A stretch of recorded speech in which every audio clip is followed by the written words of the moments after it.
The Independent National Electoral Commission, INEC, has declared the presidential candidate of the All Progressives Congress, APC, Bola Ahmed Tinubu, as a winner of the 2023 presidential election.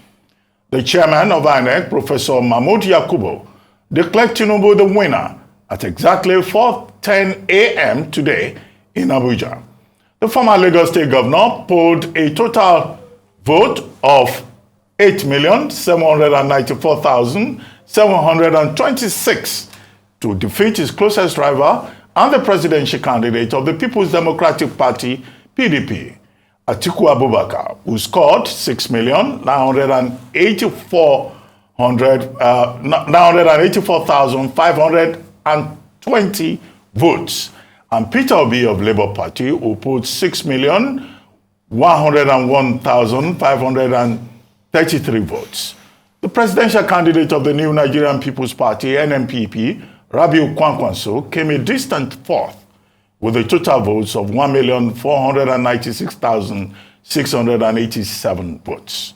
The president-elect, Bola Ahmed Tinubu of the All Progressives Congress, APC, while addressing the press, called for unity and collaboration with other party candidates.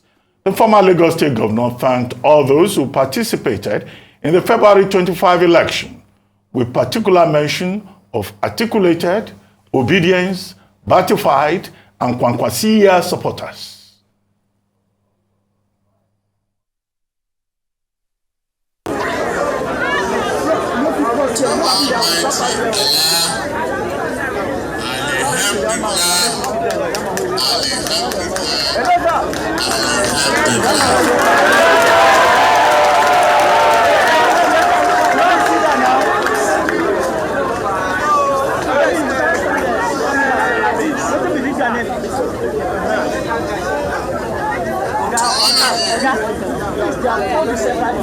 I say,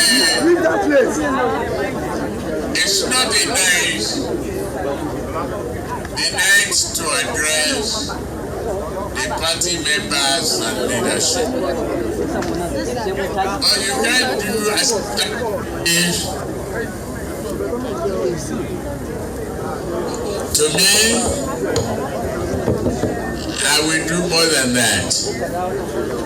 I first start by saying thank you to our national leadership, the national chairman, Senator Abdullahi.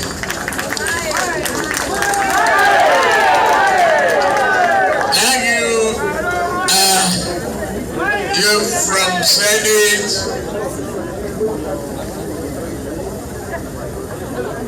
governorship, I made history of navigating a very large political party to make a president. It's not a small letter in history. Is a big letter of achievement. A great aim. Thank you very much. God bless you.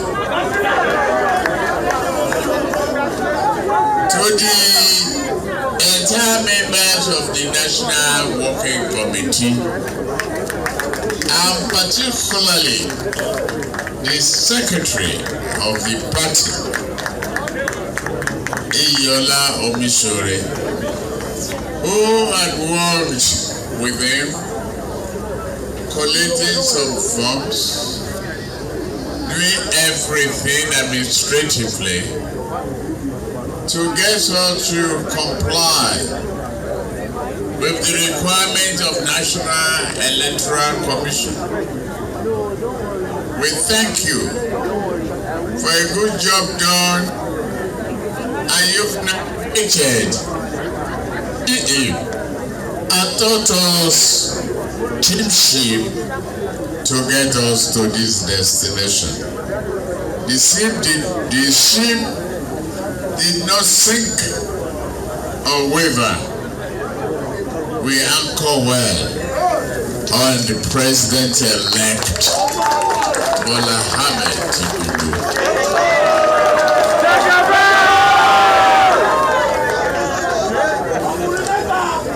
To majority of you, I can't go line by line for your position. I can of the leaders that I've seen here tonight. They were awake by sudden calls that we might get the result of the coalition earlier than thought. And we are ready to say to the workers in the office who have been in the situation room, your situation starts to improve. You've achieved the result, and God Almighty will bless you. Our party will give you prosperity that you need. We reward you. Just be patient with us. I have two people to single out again who are at the coalition center. I may not stand up, receive your clap, not a clap. I say big thank you. The party says big job done. Where is Babatunde Ogala? As SAN, we thank you the way you handle the let out gorilla on the other side of the eye.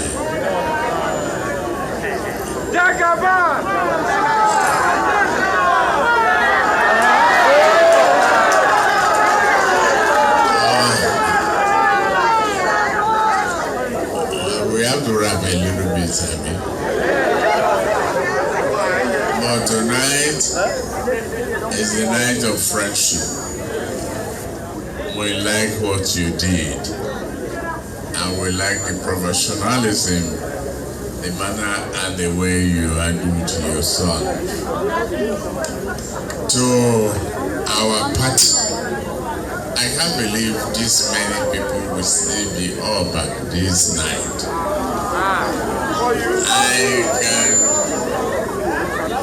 I can assure you, if I miss you, it's not intentional. I've seen will-be governors, I've seen speakers, I've seen those who have almost blew up the screen of the television with big grammars and Dele Alake and many of them. And I've seen Isa, all of them. I've seen diaspora. I've seen Sheriff. And I have seen the calculator. Whether the calculator is still working or not, battery charged. He delivered the number. I've seen my friend Yari. I've seen my friend Ganduji. I've seen my friend Atiku Bagudu. I wanted to change your first name.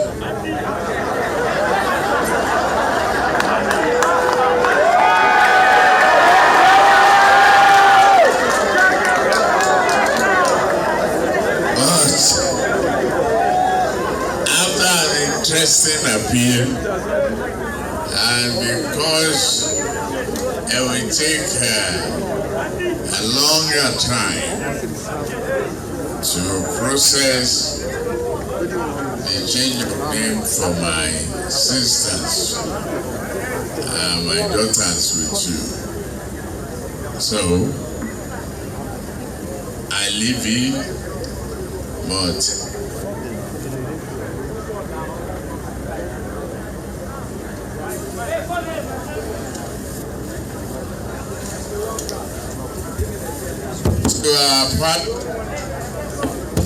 to our party, I just need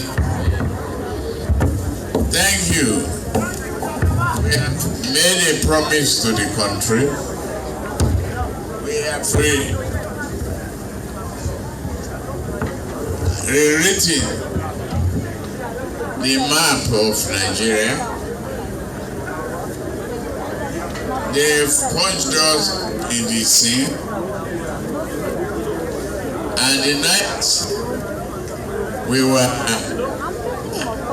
declared beating in Lagos, I said that is no beating.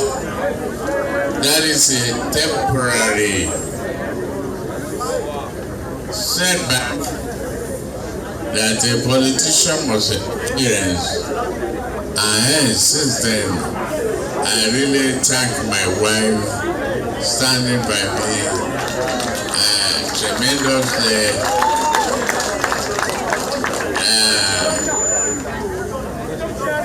She's a very, very prayerful woman. To you, the party, it is.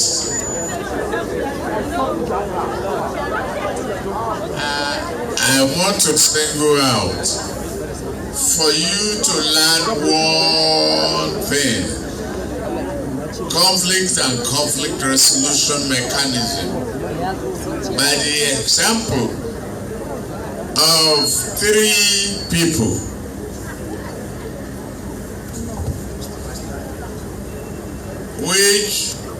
who are here. The people are from Samfara. They face a battle of competition, disagreement, substitution, and many ways. But Senator Yari, who was the former governor, Mutawali, the Excellency present governor, Shatima, and many of them, including Senator Marafa, they got together on their own after so much pressure. They were able to resolve their differences without damaging to the party, without destroying the party, and they brought home victory for the presidential candidate and victory for the Senate. I want to say thank you especially for those. We will never forget Yari. We will never forget Atiku, the sacrifice. We will never forget Mutawali. It's my son, actually. Now I can go straight before other wrappings and talks to what I should do. My out here is to talk to fellow Nigerians that I am profoundly humbled that you have elected me to serve as as the 16th president of our beloved country.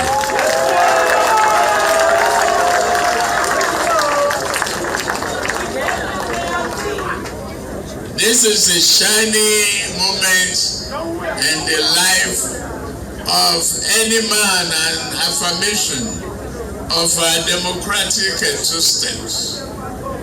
From my heart, and truly from my heart, I say thank you very much.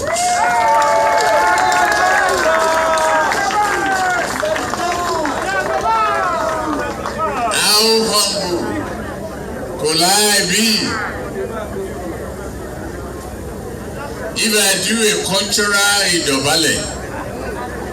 It won't satisfy many people who don't understand it. If I do a cultural nail bending, other than tag Allah, nobody will understand it. But I wish all of you well. I wish you very, very well. Whether you are a position holder or not. But I want to point to a man who is among you here. He is a position holder. His name is Ibrahim Masari from Samfara. And I've changed his state now. Instead of Gazina, I'm deporting him. But there's no person that can talk of his integrity, honesty, dedication, trustworthiness as much as this man.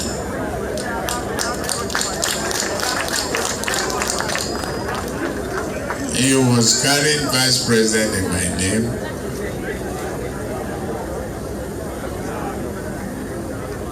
I got queries from everybody except my wife. But he did what he ought to do as a leader, reliable, dependable, honest human being. Thank you very much. Back to this page. To really thank you, I say whether you are ratified or articulated, obedient, or have any other political affiliation, you voted and stood for a better Nigeria, more hopeful nation, and I thank you for your participation and dedication to our democracy. You decided to place your trust in the democratic vision of a Nigeria founded on a shared prosperity, and one nurtured by the ideas of unity, justice, peace, and tolerance. Renewed hope has dawned and landed in Nigeria.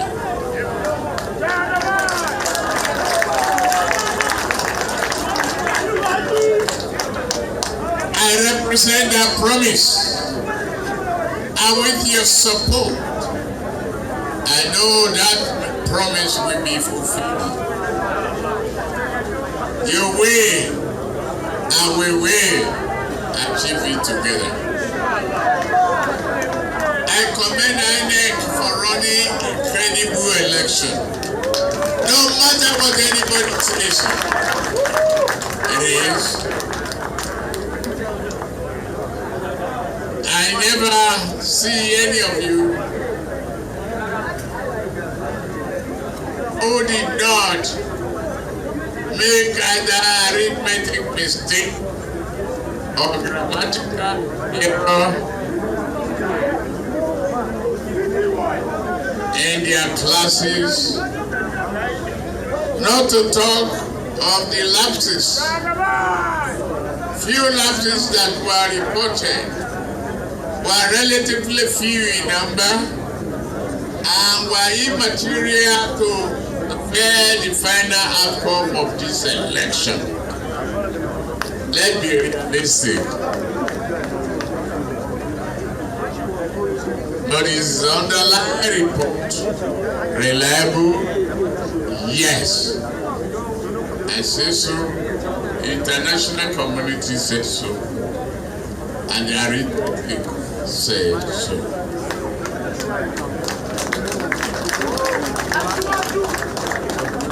With each cycle of elections, we steadily perfect the process so vital to our democratic life. Today, Nigeria stands tall as the giant of Africa. It shines even brighter as the continent's biggest democracy.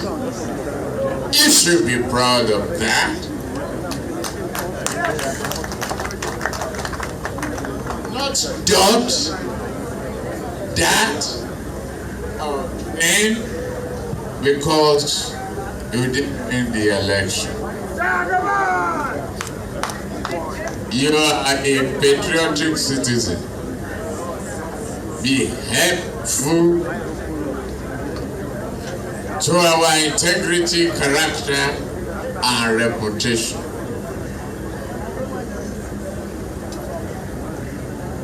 We have created the biggest democracy as Nigerians.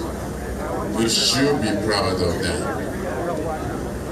I thank all of you who supported my campaign. Most especially President Muhammad Buhari, GCFR, for his commitment and dedication to the cause of our democracy. He is indeed a true patriot. I must also thank his wife, the entire family. They were on this election, they put their eyes on the ball, committed, patriotic, loyal,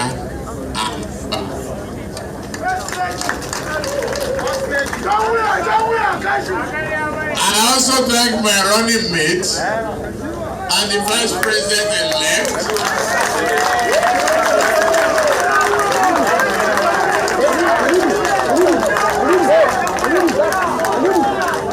His name is Senator Kashim Shettima. Equally a former governor. He is from an immovable pillar of support. And all other of you, many of you who have supported the campaign. Yes, I remember, and thank you for voicing it out, that Valeke is there.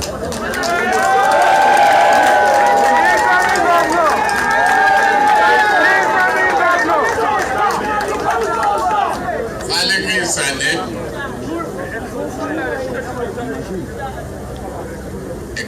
committed worker, dependable, cerebral, and violent. To the progressive governors of our party and this nation, to the party leadership and many loyal members, you, the Progressive Party, you have the opportunity in what in many ways to betray your party. You face a cashless policy.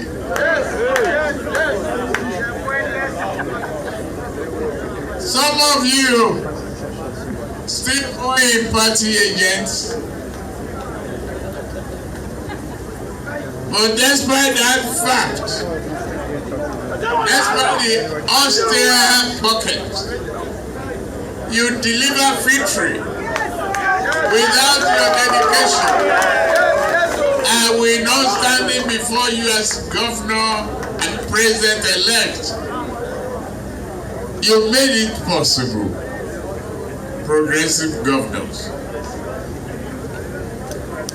There's no way I can ever intentionally let you down.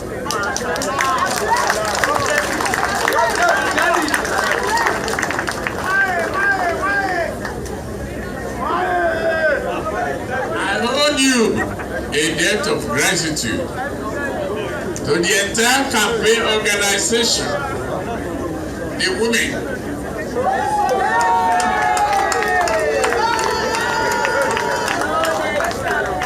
The woman leader,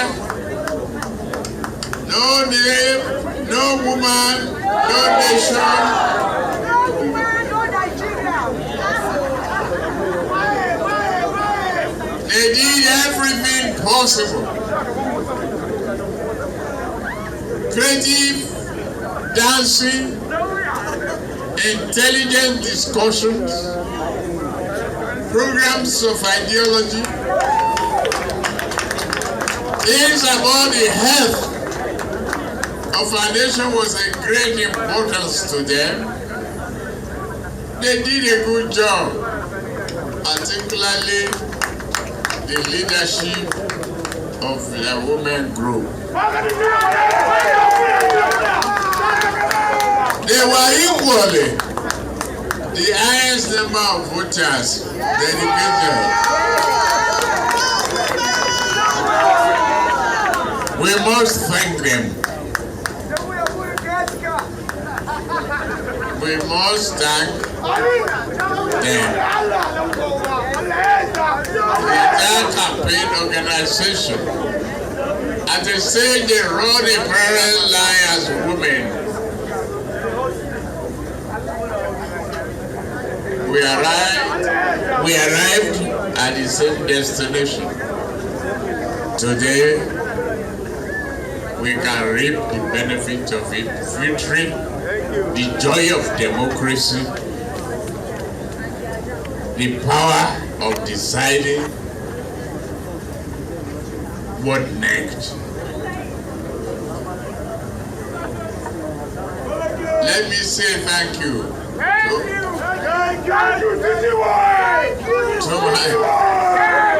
To my lovely wife,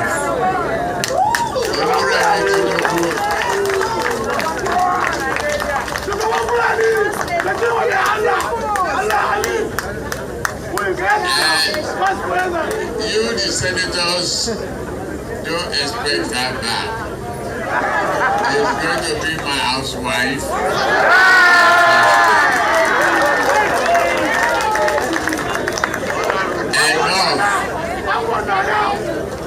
Enough of lending the other room.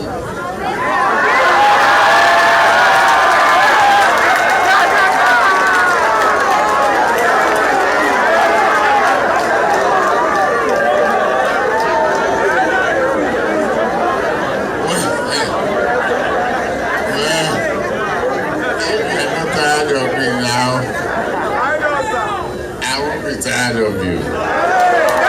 I am very happy. To you, they want to hear that announcement has been made that I have been elected.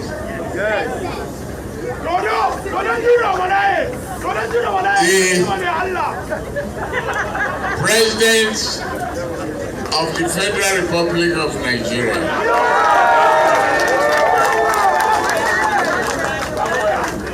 This is a serious mandate. I hereby accept it.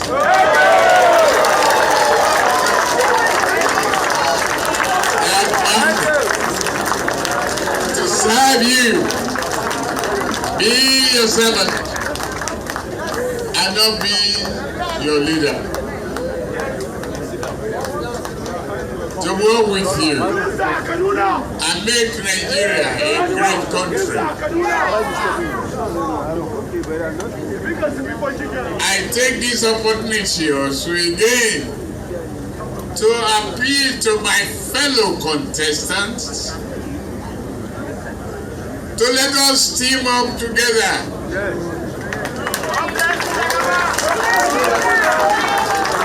It is the only nation we have.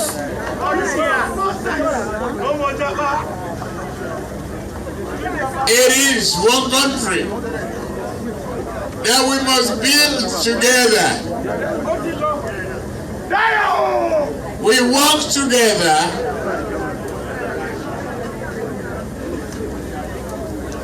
to put broken pieces together.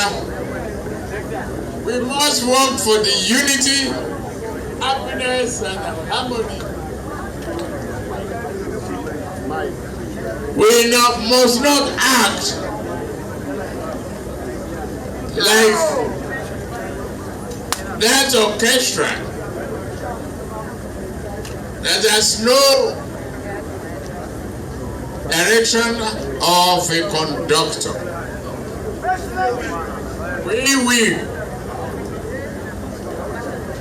And we have elected a conductor named President-elect. Let's collaborate to create a symphony that will make the rhythm of music and prosperity and history for our country. We have what it takes. We have what is needed. Knowledge, creativity, demand, determination,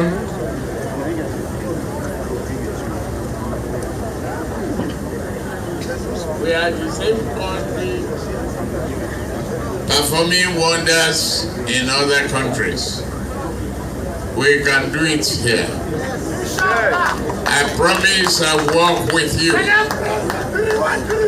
to make Nigeria a destination of returning home to contribute to the development.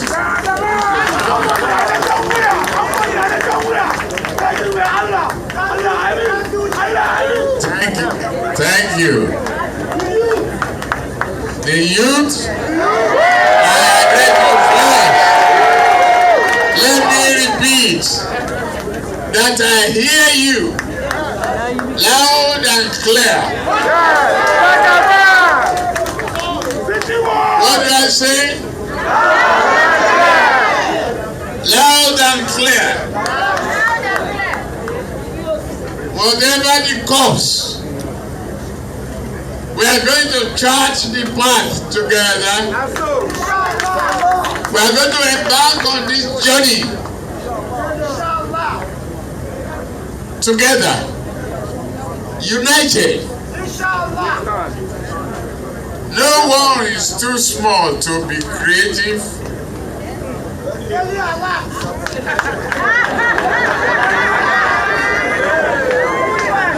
Inshallah, we will work together. And we pay attention, undivided attention to your education.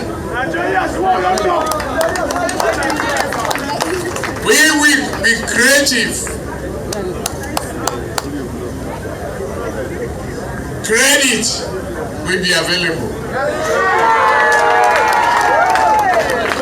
Education loan will be available. 4 years course will be 4 years course.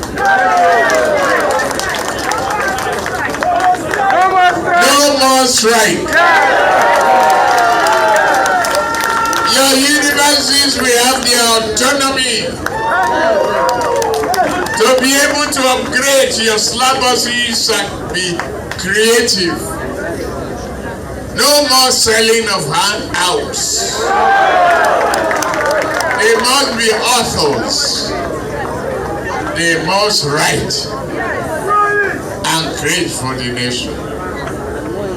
I know where it pains, and believe me, you will see the reward of your election. Thank you very, very much. God bless you. Okay, President-elect Asiwaju Bola Ahmed Tinubu, formerly presidential candidate of the All Progressives Congress, now President-elect of the Federal Republic of Nigeria, as declared by the Chief Returning Officer in the presidential election, Chairman of the Independent National Electoral Commission, Professor Yakubu Mahmood.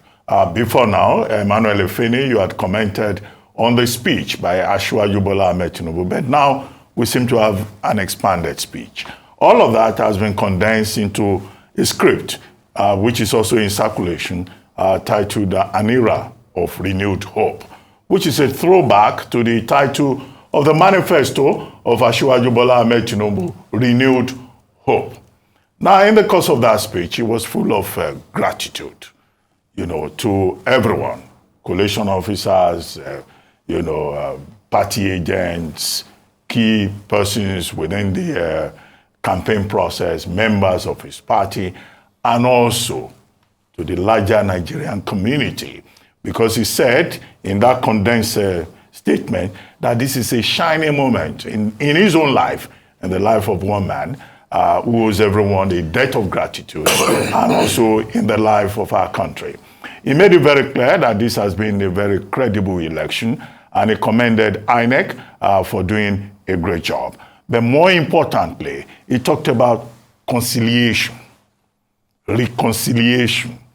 And, you could hear him there saying that he was calling on everybody, whatever may have been their political affiliation or belief in the process that has brought us to this moment in Nigeria, whether you are batified, referring to his own supporters, or you are articulated, referring to supporters of Atiku Abubakar, or you are Kwankwansiya, referring to supporters of Senator Rabiu Musa Kwankwanso of the New Nigeria People's Party, or you were obedient, in reference to supporters of Mr. Peter Obi, the presidential candidate of the Labour Party. So, at the end, he promises Nigeria an era of prosperity, of leadership, of commitment. But there, the audience before him, largely are members of his own political party, and you could see the excitement, which is the natural thing that you should expect. It was a victory dance, more or less, at the party, presidential campaign council quarters. So there you have him, and also the incoming First Lady of Nigeria, First Lady in waiting. We should not say First Lady elect, because you only vote for one presidential candidate. So First Lady in waiting, Senator Oluremi Tinubu, a politician in our own right. So to take a comprehensive view, the speech was not about any attacks substantially. It was about gratitude and promise, and also trying to talk about peace, unity, prosperity, and progress of Nigeria, which I guess that is what all Nigerians basically are interested in. The second point that came up before we went back to that, we took that acceptance speech of the candidate, was the statement by the opposition political parties, the People's Democratic Party, the Labour Party, the African Action Congress later also made a statement, the New Nigeria People's Party also made a statement, And what they were saying basically was that this was a flawed process and that they reject the results and that they think the results should be cancelled. Earlier on, the vice presidential candidate of the PDP was shown, saying that INEC did not follow the law, did not follow its own procedures. And that's the big issue. You know, so there you have Senator Ifeanyi Okowa and also Dati Ahmad, the vice presidential candidate of the Labour Party. And the contentious issue here, which also came up yesterday on the floor of the Senate and resulted in a rowdy session, was that did INEC follow the guidelines as INEC violated the law? Now, what is the issue? Section 60, subsection 4 of the Electoral Act says that at the polling unit, the polling officer must announce the result at the polling unit. Section 60, subsection 5 of the same Electoral Act says that any result that is announced that is not in accordance with the manner prescribed by the Commission shall be invalidated, shall be null and void. And which was a point being made by the opposition political parties, as we may well refer to them, and also in the intervention by President Olusegun Obasanjo. The issue that came up in on the floor of the Senate yesterday was whether the guidelines offered by INEC will seem to amount to a law or not. Okay, guidelines fall under what is called subsidiary legislation. The truth of the matter is that under clause 38 of the guidelines by INEC, INEC says you have to use beavers to scan the result and you upload it by electronic transmission. That is the guideline offered by INEC.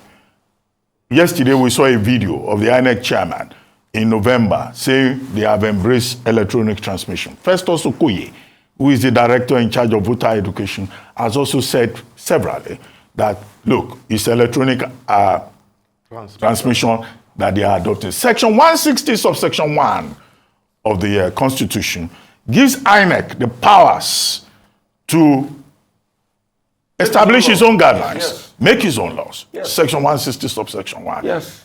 Which is also retained in section 148 of the Electoral Act 2022, which says INEC can make his own guidelines. So the issue of contention here is that the guideline, made by INEC is that there will be electronic transmission. It will be interesting how the parties that are objecting to all of this would, play it out when they go to court. If any, I see you have sent for your Electoral Act 2022. Don't worry. As I code the sections, just check. No. Fact check. No, I'm not. If any fact check. No, I'm just checking on that. Fact check him. Fact check. No, I'm just checking on that. Fact check. No. Go ahead and fact check. The other issue that came up in the course of our conversation has to do with how this is a throwback to 1979. That was Awolowo versus Shagari after the 1979 general election. And the judge that ruled in that particular matter, that upheld the election, was Fatai Atonda Williams, JSC, as he then was. And the whole issue is the same issue that may well come up this time. We've been talking of Section 1342B of the 1999 Constitution with regard to what constitutes 2/3 defined in that particular section. And overnight, the whole of yesterday, lawyers have been disagreeing. They've been divided into two camps. Those saying that the word "and" should be in that section should be read conjunctively, which will mean that it will be 37 states. So that will be, you have to win 2/3, a quarter in 25 states, not 24. As opposed to the other camp arguing that it should be read disjunctively.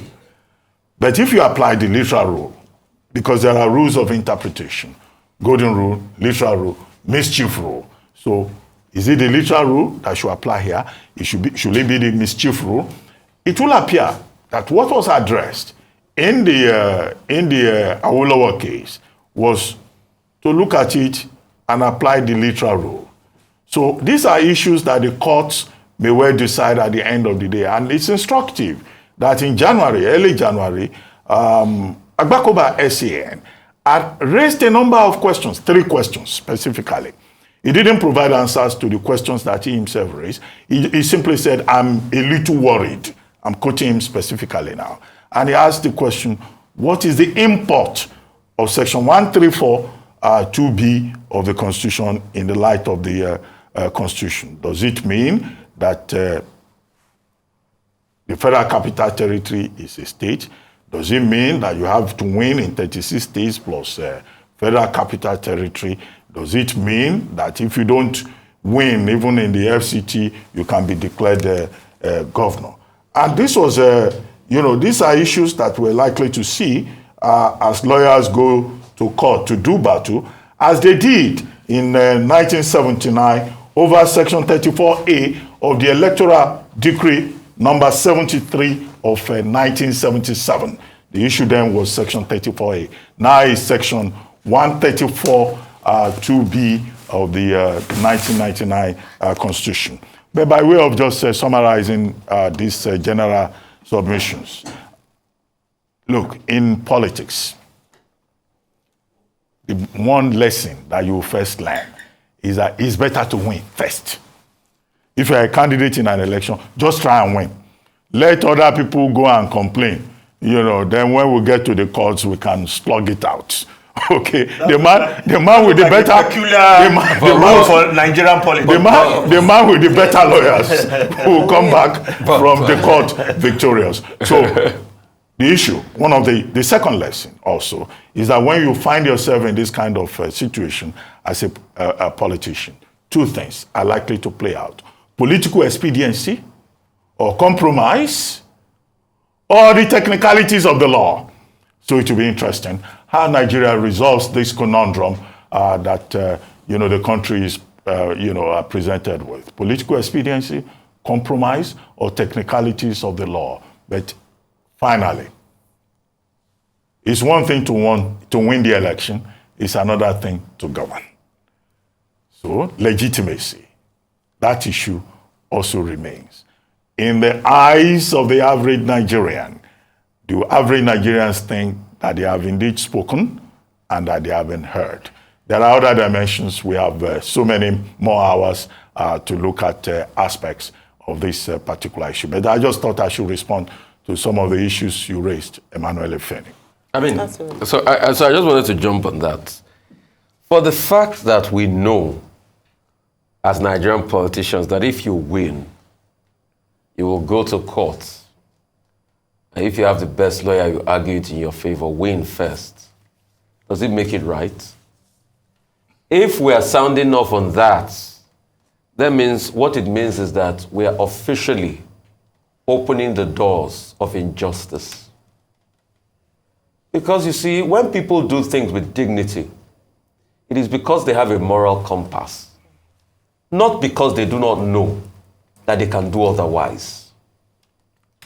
So if the average Nigerian political class thinks as long as I can get my way at the polls, not doing things the way they ought to be done, and we argue it under the courts, what kind of nation are we building? I said something yesterday. See, we keep building concentric cycles of hurts.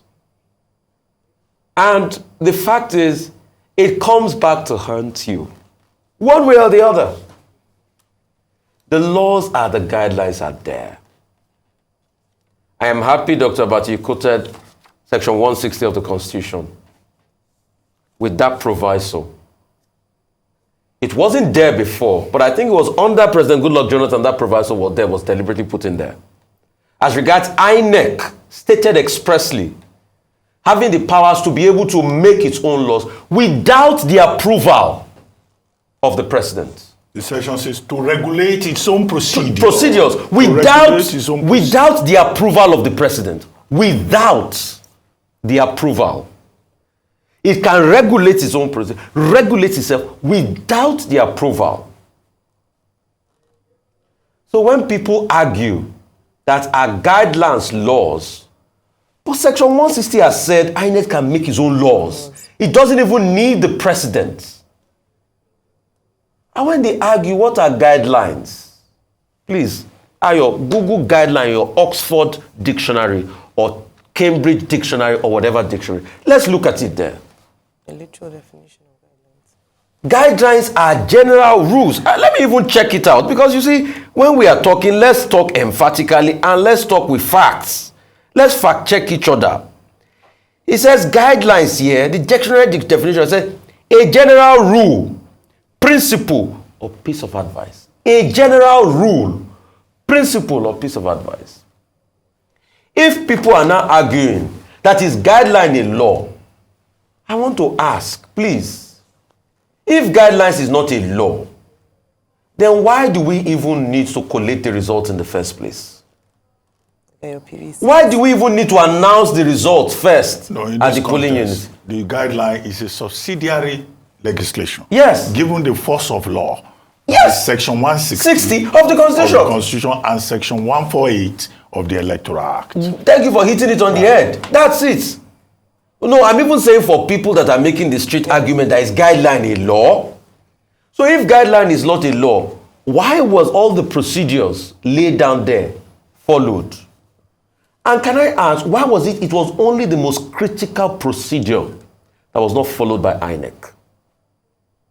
Why was it the most critical procedure that will reinforce the hope and trust of people in the process that wasn't followed by INEC?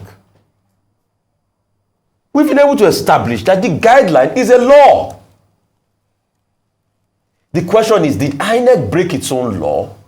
Yes, you see, in the spirit of sounding politically correct, because people have bias and partisan exigencies, we should never forget that our country comes first. Yeah. And they are doing it now. If it favors you, you shout triumphalism. But when it's done against you, we shout otherwise. And that's why I asked the question, have we truly with this election built a country where peace and justice shall reign? But if we have not, until then it's a case of hashtag Victoria Sempre. Because until then we need to keep pushing for it. We've been able to establish, according to Section 160 of the Constitution, with a proviso that says INEC can make its own laws. We need no approval of the president. So for those that argue, is the guideline law? It is a law. That's why it was so important that the guideline, even itself, had to be codified. It wasn't just passed down like oral history. It was written down. And also, I'm happy people are talking about the 25%. Dr. Batsi, it's good you raised the case of 1979. In the electoral decree, then, it pretty much talked about 1/4 of 2/3 of 19 states. There was no and FCT. There was no and FCT. The question is, didn't our country have a federal capital territory there? And the framers of the Constitution, the spirit about that spread is simply because that if the FCT is a melting pot, a condensation of every Nigerian, you should be able to get a sizable 1/4 spread to show your affirmation in the federal capital territory.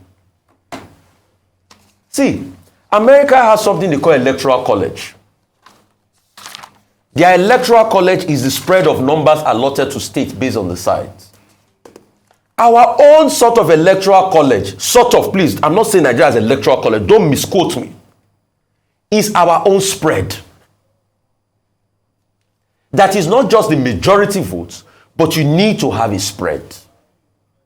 And in this constitution, it said 2/3 and FCT. And FCT. Not including FCT. So what you're expressing, Rufai, is... It's the duty of the Supreme Court to explain. Yes, to interpret. Yes. They are beyond the rules of interpretation. It's the duty of the court to interpret what and means, whether it's conjunctive or it is disjunctive. But the point about all of this, when we keep quoting what the law says and all that, Section 149 of the Electoral Act 2022 settles the matter. Which was says, why I sent for my copy. That section. Don't worry. No, that section. No, what it says. No, I wanted to reference that section. That's what I'm telling you. What that section says is that in the event of non-compliance by INEC with either its guidelines or all the other provisions of this Electoral Act 2022, the only option available to aggrieved persons is to go to court. And that's why the president and the international community, particularly the West African Elders Forum Observation Mission, led by President Mahama of Ghana, convened by President Jonathan of Nigeria, says, look, anybody who is aggrieved should go to court. But when I made the point that if you go to, it's better for you to win first, and then you go to allow the aggrieved persons to go to court. That's realpolitik. You can raise issues of justice, of morality, and all that, but at least, Nigerian politicians are very pragmatic. And perhaps Bola Tinubu is one of the most pragmatic that you have seen. Win first. The man with the best strategy gets to the end of the post. Let others go to court and argue the matter. I have something to say. But will justice be done? Who determines justice? How will justice come across? So it's a combination, as I said, of political expediency and also justice. Yes, the point I want to raise there is that we must also try to elevate our politics. Yes, now. Yeah. Yes. Now, Yes. that strategy, win first, let your opponent go to court, is a peculiar Nigerian thinking, which means win at all costs. Use violence. Kill. Win at all costs. Rig. To ensure that you are announced as the winner. And let your opponent go to court. And of course, I don't want to say too much about our courts these days. Because you can be number 4 and become number 1. Oh, yes. Yes. Oh, yes. How did However, that happen? Oh, yes. these same politicians, they are the ones who have crafted that section 149, which you just referenced. I'm sure if you quote it verbatim, Ruben, it will not be as nice as you put it. Yes, because that section. It just says go to court. No, hold on now. Fact check. Quote it. Fact check. If you want me to read it, Please I will read it. Read it. Fact check. It Fact says check. go to court. No, I Yeah, know. No, but the I don't even need to read the whole. But, Please, just but the area I want to point out that this section states that any defect or error arising from any action of an official of INEC will remain valid until a court of law. So the politicians who in Nigeria who believe in winning at all costs have put this here. So that once they win, even when INEC commits an error in announcing under section 120, you have to go to court to get justice, and you may not get the justice. Likely you will not. I know you come from a background of great lawyers.